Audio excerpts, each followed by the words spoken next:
అందరికీ నమస్కారం. ఈరోజు మీ అందరికీ నేను వినిపించబోయే కథ పెట్టుబడి.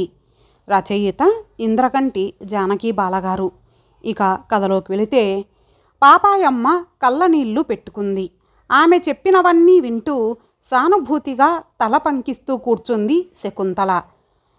ఇసువంటి బతుకు బతకూడదమ్మగారు, ఏం చేస్తాం, సావలేక బతుకుతున్నాం అంది పాపాయమ్మ.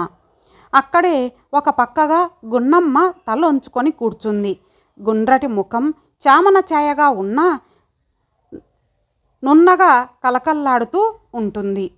నయా పైసంత బొట్టు, కళ్ళకి నల్లగా తీర్చిన కాటుక, అందంగా దువ్వుకున్న జుట్టు, కుదురుగా ఉన్న జడ. గున్నమ్మ చక్కని చుక్క. చక్కదనానికి డబ్బు ఉండడంతో లేకపోవడంతో సంబంధం లేదనుకుంది శకుంతల. అమ్మగారు, మీరే చూడండి, చక్కని సుక్క, అదే దానికి పాపమైపోయింది. దానికి సుఖం లేదమ్మగారు. ఆడికి అనుమానం, ఆ సచ్చినోడికి దీని అందమంటే గిట్టదు. ఎవడైనా దీని వంక చూస్తాడని ఆడికి భయం. గున్నమ్మ కళ్ళెత్తి పాపాయమ్మ వైపు చూసింది. ఆ చూపులో ఏముందో పాపాయమ్మకి ఏమర్థమైందో తెలియదు, కానీ ఆమె మాత్రం తన ధోరణి ఆపలేదు. చటుక్కున లేచి శకుంతల కాళ్ళ దగ్గర కూలబడి, అమ్మగారు, దీనికో దారి చూపించండి. ఇది నా సొంత చెల్లెలు కన్నా ఎక్కువ అమ్మగారు. పొట్టకింత కూడు లేక ఈనంగా ఏడుస్తా ఉంది. అమ్మగారు, ఒక్క మాట అయ్యగారితో చెప్పండి. దీనికి గుప్పెడు మెతుకులు దొరికే సాయం చెయ్యండి తల్లి, మీకు పుణ్యం ఉంటుంది అంటూ కాళ్ళా వేళ్ళా పడింది. బాగానే ఉంది లేవే, నాకు జాలిగానే ఉంది. అయితే మాత్రం నేనేం చెయ్యను అంటూ లేచి ఒళ్ళు విరుచుకుంది బద్ధకంగా శకుంతల. ఆ మాట అనబోకండి, మీరనుకుంటే చెయ్యగలరు అని ఒక్క క్షణం ఆగి, ఏటమ్మగారు, ఎందుకు లేచారు, ఏం కావాలి అంటూ అడ్డుపడింది పాపాయమ్మ. ఏం లేదు కానీ కాసిని టీకి నీళ్లు పడేయ్ అంది శకుంతల. పాపాయమ్మ మళ్ళీ మొదలుపెట్టింది. బంగారం లాంటి దాన్ని సావసితక బాదుతాడమ్మా. ఉన్నాడు ఉన్నట్టుండడు, తాగి మరీ వస్తాడు. కాసింత కడుపులోకి కూడు ఉంటే దెబ్బలు తినడానికైనా సత్తు ఉంటుంది అంది. ఇంతకీ ఏం చేయమంటావు అంటూ కుర్చీలో వెనక్కి జారగిలబడింది శకుంతల. పాపాయమ్మ ఆఫీసులో స్వీపర్గా పనిచేస్తోంది. ఆ ఆఫీస్కి శకుంతల భర్త అధికారి. పాపాయమ్మకు ఉన్న 10 ఏళ్ల సర్వీస్తో ఆఫీసుల్లో చాలా విషయాలు ఆకలింపు చేసుకుంది. ఆ అనుభవంతోటే మాట్లాడటం మొదలుపెట్టింది. మన ఆఫీసులో నీళ్లు మొయ్యడానికి మనిషి కావాలండి. ఒక్క పంపులో నీళ్లు రావడం లేదు. 2 అంతస్తులు ఎక్కాలి నీళ్లతో. మీరు కాస్తంత దయ చూపండి, అయ్యగారితో చెప్పండి అంటూ వాపోయింది. చూద్దాంలే అంటూ శకుంతల పుస్తకం తీసుకొని చదువుకోవడం మొదలెట్టింది. శకుంతల జాలిగుండె. ఎవరైనా కష్టాల్లో ఉన్నారంటే ఏదో విధంగా సహాయం చెయ్యాలని చూస్తుంది. ముఖ్యంగా భర్త సరిగ్గా చూడని స్త్రీలంటే ఆమెకు మరీ జాలి. అందులో చక్కగా బుద్ధిమంతురాలిగా కనిపించిన గున్నమ్మని చూస్తే ఆమె మనసు మరీ జాలితో నిండిపోయింది. ఆమె ఏదైనా చెప్తే భర్త కాదనడు. ఆ ధైర్యంతోటే ఆమె అప్పుడప్పుడు ఇలాంటివి సమయం చూసి చెప్తూ ఉంటుంది. కుండలో అన్నం కుతకుతా ఉడుకుతోంది. గున్నమ్మ పుల్లలు ఎగసనదోస్తూ ఆలోచిస్తోంది. తనకి 4 డబ్బులొస్తే హాయిగా ఆనందంగా గడిచిపోతోంది. పాపాయమ్మ అక్కాయి తనకు పని ఇప్పిస్తానంది. వంట్లో సత్తు ఉంది కనుక నీళ్లు మొయ్యగలదు. పాపాయమ్మక్క మాటలు చిత్రంగా ఉంటాయి. అవన్నీ తను పట్టించుకోకూడదు. ఉన్నవి లేనివి చెప్పేస్తుంది. అక్కాయికి కళ్ళల్లో నీళ్లు చిటికెలో వస్తాయి. కథలు చెప్తుంది. క్షణంలో ఎన్నో కల్పిస్తుంది. గున్నమ్మ అన్న పిలుపు విని ఆలోచనల్లోంచి లేచింది గున్నమ్మ. పాపాయమ్మని తలుచుకునే అంతలో ప్రత్యక్షమైందని ఆశ్చర్యపోతూ గుమ్మం వైపు నడిచింది. ఇప్పుడే తలుచుకుంటూ ఉన్నా, అంతలోనే వచ్చావు అంటూ పాపాయమ్మని ఆహ్వానించింది. కూకోడానికే లేదులే, పనిబడిపోతున్నా అని నిలబడింది పాపాయమ్మ. గున్నమ్మ రొంటిలోంచి 15 రూపాయలు తీసి ఆమెకిచ్చింది. ఇప్పటికిది ఉండనియ్యి, మళ్ళీ చూసి ఇస్తానక్క అంది గున్నమ్మ. పాపాయమ్మ అసంతృప్తిగానే డబ్బు అందుకుంది. నీకు పనైందంటే డబ్బుకి లోటే ఉండదు అంటూ జాకెట్టులో ఆ 15 రూపాయలు పెట్టేసుకుంది. గున్నమ్మ మాట్లాడలేదు. అంగీకారంగా చూసింది. పాపాయమ్మ గుడిసె బయటకొచ్చింది. డబ్బులైతే ఇచ్చేసింది, కానీ గున్నమ్మకు ఎలాగో అనిపించింది. తనకి ఆఫీస్లో నీళ్ల పని ఇప్పిస్తానని ఇప్పటికే 40 రూపాయలు తీసుకుంది. మామ ఎంతో కష్టపడి సంపాదించుకున్న డబ్బు, తను కడుపు కట్టుకొని కూడబెట్టుకున్న డబ్బు ఇలా చేస్తోంది తను. రేపు పాపాయమ్మ తొంట చెయ్యి చూపిస్తే తను మామ దగ్గర తలెత్తుకొని తిరగలదా? లింగయ్య వస్తూనే గున్నమ్మని అడిగాడు, ఏమంది పాపాయమ్మ అని. దాని చేతుల్లో గాని ఉందేటి ఇయ్యటానికి, అడగాలా అవ్వాలా అంటూ దీర్ఘం తీసింది గున్నమ్మ. లింగయ్య మరేం మాట్లాడలేదు. కడుపు నిండా వేడివేడి అన్నం తిని ఆరు బయట నొలక మంచం మీద వెల్లకిలా పడుకొని ఆకాశం కేసి చూస్తూ పక్కనే కూర్చున్న భార్యతో అన్నాడు, గున్న, నీకేదో పని దొరక్కపోతే మనకొచ్చిన కష్టమేమీ లేదు, మరేం పర్లేదు అన్నాడు. తని మంచి మనసుకి గున్నమ్మ పొంగిపోయింది. ఊరికే కూకొని మాత్రం చేసేదేముంది, పాపాయమ్మ ఇప్పిస్తానంటా ఉంది, చూద్దాం అని ఊరుకుంది. ఆమె మనసులో పాపాయమ్మ మాటలు ఒక్కొక్కటే మెదలసాగాయి. నవ్వు వచ్చింది. తనంటే ప్రాణం పెట్టే మొగుణ్ణి పట్టుకొని నానా మాటలు అంది.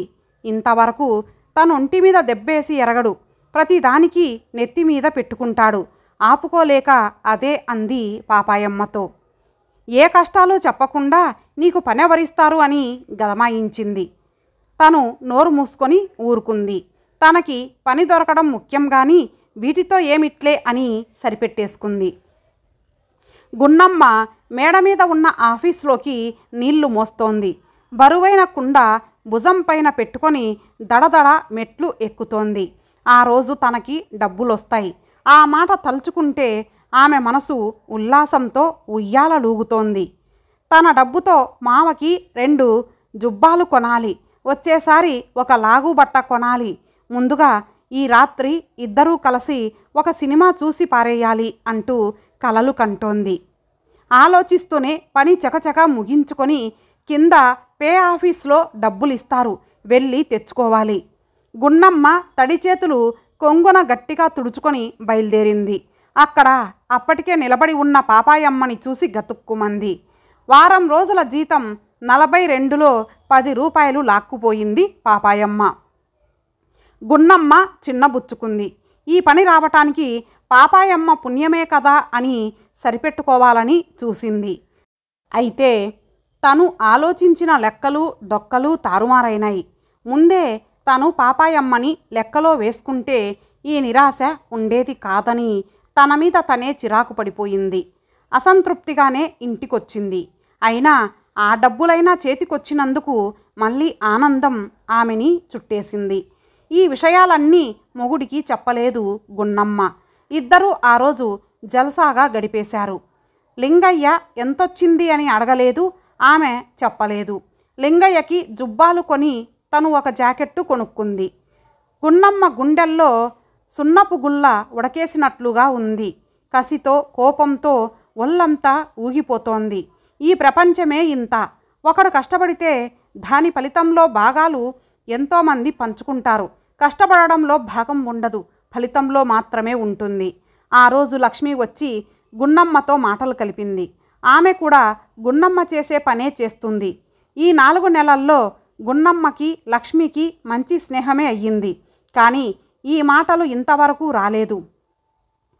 లక్ష్మి గున్నమ్మకి ఎన్నో విషయాలు చెప్పింది, రాజకీయాలు చెప్పింది. వాటిని ఆధారంగా గున్నమ్మ మరి ఇంకెన్నో విషయాలు ఆలోచించగలుగుతోంది. గున్నమ్మ ప్రతి నెల తన డబ్బులో పాపాయమ్మకి కొంత ఇవ్వడం దండగని తేల్చింది లక్ష్మి. పాపాయమ్మ అన్యాయంగా డబ్బు గుంజుతోందని గున్నమ్మకి అర్థమయ్యేలా చెప్పింది. అన్ని బోధలు చేసి ఈసారేం చేస్తావు అంది లక్ష్మి. చస్తే ఇవ్వను, ఇప్పటికి 150 పైనే ఇచ్చాను, ఇదో భాగోతం అయ్యింది. నేను రెక్కలు ముక్కలు చేసుకుంటూ ఉంటే ఈమె గారికి ఒళ్ళో పొయ్యాలంట డబ్బు అంటూ రుసరుసలాడింది గున్నమ్మ. లక్ష్మి నవ్వింది. ఈ హెచ్చులకేం గాని ఆ మాట ధైర్యంగా పాపాయమ్మకి చెప్పు అంది. వీళ్ళు మాట్లాడుకుంటూ ఉండగానే పాపాయమ్మ వచ్చేసింది. ఏంటక్కాయ్, ఎన్నాళ్ళు ఇలా ఇవ్వాలా అంది గున్నమ్మ. కొత్తగా అడుగుతున్నావేంటి? నువ్వు ఉన్నన్నాళ్ళు అంది దీర్ఘం తీస్తూ. అంటే మరెప్పటికీ ఇస్తూనే ఉండాలా ఏంది? ఓ అబ్బో, బాగుంది. నాకోసమా నీకోసమా అంటూ అక్కడికొస్తున్న లక్ష్మీ వంక చూస్తూ ఇవ్వాల్సింది ఇస్తోంది ఏంటమ్మాయి అంది. లక్ష్మి నవ్వి ఊరుకుంది. గున్నమ్మకి చిర్రెత్తుకొచ్చింది. నేనేంటి నీకు ఇవ్వాల్సింది అంటూ గయ్యిమని లేచింది. పాపాయమ్మ దెబ్బలాటల్లో ఆరిదేరిన ఘటం. ఏంటి వాళ్ళ మరొక్కసారి ఆ మాటను కూడు లేక మాడిపోతా ఉంటే సాయం చేస్తే ఏంటే ఇవ్వాల్సింది అంటావేంటే? నీకు కొవ్వు పట్టకపోతే నీకిట్టాంటి మాటలు ఎట్టా వస్తాయే అంటూ అందుకుంది. గున్నమ్మ ఊరుకోలేదు. నోటికొచ్చినట్టు మాట్లాడింది. ఎదుటి వాళ్ళ కడుపు కొట్టి బతికావంది. ఒక మాట కాకుండా దులిపేసింది. ఇద్దరు అరుచుకుంటూ ఉంటే ప్యూనొచ్చి, ఇది ఆఫీసా చేపల బజారా? పోండి బయటికి, రోడ్డు మీద జుట్లు పట్టుకోండి అంటూ తరిమి కొట్టాడు. ఇద్దరూ చెరోవైపుకి కదిలారు. అయినా జనాంతికంగా తిట్టుకుంటూ వెళ్ళిపోయారు. గున్నమ్మ పైకి కేకలైతే పెట్టింది కానీ గుండె దడదడ మొదలైంది. ఈ పాపాయమ్మ తన పనికి ముప్పు తెస్తుంది. తప్పకుండా ఈ పని కాస్త ఊడబీకిస్తుంది. ఉన్నదేదో జాగ్రత్తగా చేసుకోకుండా ఆ ముండ మరీ ఆశకొట్టుదైపోయింది. ఇన్నాళ్ళు ఇచ్చినదంతా గంగలో పోసినట్లయింది. ఇంకా కావాలట. చి, తన కష్టం తను తినడానికి లేకుండా పోయింది అని గిజగిజలాడింది. తనేం చెయ్యాలి? తనకి దిక్కు ఒక శకుంతలమ్మగారే. కాకపోతే పని వదులుకోవాల్సిందే. గున్నమ్మ మరి ఇంకేమీ ఆలోచించకుండా శకుంతల దగ్గరికి పరిగెత్తింది. అమ్మగారు చూడండి, పాపాయమ్మ ఏడిపించకు తింటా ఉంది. నేరెక్కలమ్ముకున్న డబ్బు దానికి దోచిపెట్టాలంట. అయినా ఇప్పటికీ 5 నెలల నుంచి ఇస్తూనే ఉన్నా. ఇంకా ఉన్నదంతా దోచిపెట్టాలంట అమ్మగారు అంటూ కళ్ళు ఒత్తుకుంది. మీ అక్కే కదా, ఎందుకంత బాధ? నువ్వు బాధల్లో ఉండగా ఆదుకుంది.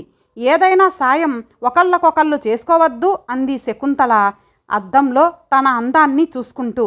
అక్కయితే మాత్రం అది సహాయం చేసినందుకు నేనేం దాని కష్టం ఉంచుకోలేదమ్మగారు, ఇస్తానే ఉన్నా. అయినా పీక్కు తినేస్తోంది అంది మళ్ళీ దీనంగా. ఇంతకీ ఏమిటే నీ గోల అంది శకుంతల ముస్తాబు పూర్తి చేసి. అదొచ్చి కళ్ళబొల్లి మాటలు చెప్పి నా పని పోగొడుతుందేమోనని భయంగా ఉందమ్మగారు అంది గున్నమ్మ. శకుంతల గలగలా నవ్వింది. అది ఇవ్వమంటే ఇచ్చి తీసేయమంటే తీసేయటానికి ఇది దాని సొంత జమానా కాదులే. పోపో, నీకేం పర్వాలేదు, నీ పనేం పోదు అంటూ నవ్వుకుంటూ లోపలికి వెళ్ళిపోయింది. దండాలమ్మగారు, చచ్చి మీ కడుపున బుడతా అంటూ బయటకొచ్చేసింది. జరిగినదంతా లింగయ్యకి చెప్పాలా వద్దా అని ఆలోచనలో పడింది గున్నమ్మ. ఇన్నాళ్ళు డబ్బు దానికిస్తూ చెప్పనందుకు తనని తిడతాడు. దాని మీదకు తగువుకి వెళ్తాడు. లింగయ్య ఇలాంటి తగువులొస్తే మనిషి కాడు. ఇన్నాళ్ళు అప్పనంగా డబ్బు గుంజిందని తెలిస్తే కత్తి పుచ్చుకొని దాన్ని పొడిచేస్తాడు. ఈ విషయం దాచినందుకు తనని చితకబాదుతాడు. ప్రస్తుతం మాట్లాడకుండా ఉండటం మంచిది. అందుకని ఏం చెప్పకుండా ఊరుకుంది గున్నమ్మ. అమ్మగారికి ఎట్టాగూ చెప్పుకున్నాను కదా అనే ధైర్యం కూడా ఆమెకి బలాన్నిచ్చింది. పాపాయమ్మ కళ్ళనీళ్లు పెట్టుకుంది. లింగయ్య ఆమె చెప్పేది అర్థం కాక అయోమయంగా చూస్తున్నాడు. లింగయ్య, నువ్వు మంచోడివి. నీ మనసు ఎన్నపూసంటిది. నీకన్యం పుణ్యం తెలీదు. కానీ లోకం నీకు తెలియకపోయినా చెప్పాల్సిన ధర్మం నాకుంది. అందుకే ఒక్క మాట చెప్పిపోదామని వచ్చా.